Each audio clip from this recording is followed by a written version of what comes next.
Fala pessoal, tudo bem com vocês? Seja bem-vindo à resolução de mais uma questão aqui no canal Matemática com Douglas de Souza. Agora uma questão de concurso público, tá? Da banca Sesgran Rio. Mais uma questão da nossa playlist concursos, questões de concursos públicos.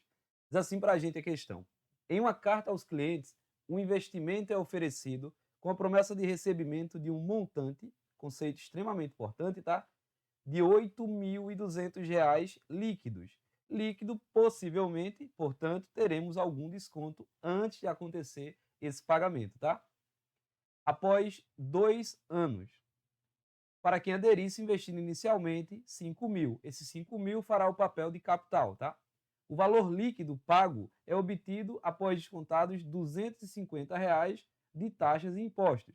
Para melhorar a comunicação com os clientes, julgaram interessante acrescentar a taxa de juros compostos, usada no cálculo do valor bruto, isto é, sem desconto. Qual é o valor da taxa anual que deve ser acrescentada na carta? Vamos com calma. Estamos diante de um problema de matemática financeira, mais especificamente um problema sobre regime de capitalização, no caso, capitalização composta, onde a gente deseja encontrar a taxa.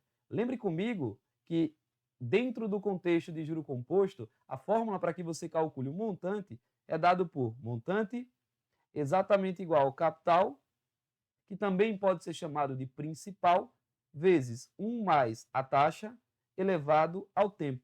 Beleza? Professor, o que é o montante? Gente, montante ou valor de resgate é o resultado que você tem em cima do seu capital inicial aplicado ao final da aplicação. Então, por exemplo, eu botei 5.000 inicialmente e após 2 anos eu sacarei 8.000.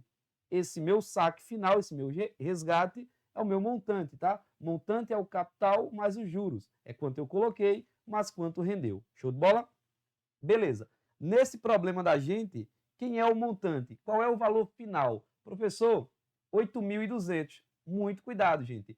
8.200 é o valor líquido, já descontado. Mas o problema da gente é que é sem desconto. Então pensa comigo, 8.200, a questão fala que foi obtido após um desconto de 250. Então quem era o montante inicial? Quem era o montante antes do desconto? Quem era o montante bruto? Era o 8.200 mais o 250. Ou seja, o meu montante bruto é R$ 8.450. R$ 8.450. Igual, quem é o meu capital? Qual é a aplicação inicial? 5.000, está lá no texto. Vezes 1 mais I, professor, e o I? Bom, gente, o I é a taxa. Perceba que na questão eu quero a taxa anual. Muito cuidado, concurseiro, pessoal de vestibular e demais provas que vocês irão realizar. Muito cuidado dentro desse tipo de questão. A taxa aí e o tempo precisam estar padronizadas. Ou seja, se a taxa está ao mês, eu preciso utilizar o tempo em meses. Se a taxa está ao ano, eu preciso utilizar o tempo em anos. Na questão, a gente tem que o tempo são 2 anos. E eu quero a taxa em anos, eu quero a taxa anual. Então, no lugar do T, eu colocarei 2, porque já está em ano. Ah, professor, então se eu quisesse a taxa mensal, eu não colocaria 2 no lugar do T. Não, porque seria 2 anos. Mas se eu quisesse a taxa mensal, o tempo acompanha a taxa. Você não vai mexer na taxa nunca. Você vai ajustar o tempo para que ele acompanhe a taxa. Então, se eu quisesse a taxa mensal, ao invés de usar 2 anos, eu usaria 24 meses, que é o equivalente. Show de bola? Tranquilo. Como eu quero a taxa, basta resolver essa equação. Perceba que o 5.000 está multiplicando. Passa para lá, portanto, dividindo. Inverte a operação.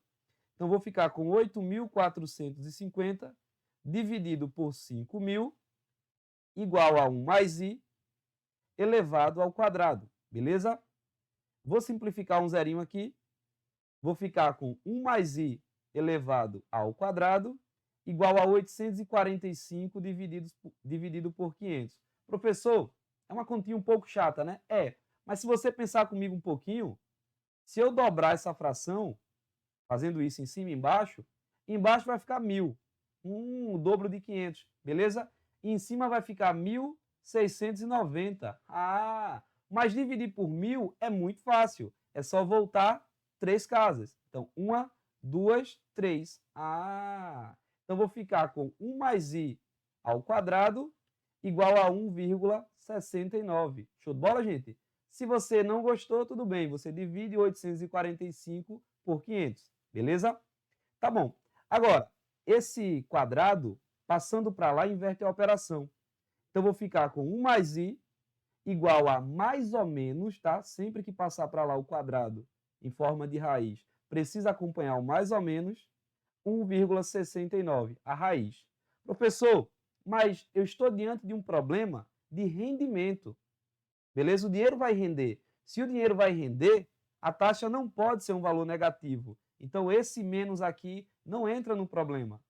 Certo? Para ser menos, o dinheiro teria que estar desvalorizando. E, portanto, eu não preciso colocar esse menos aqui.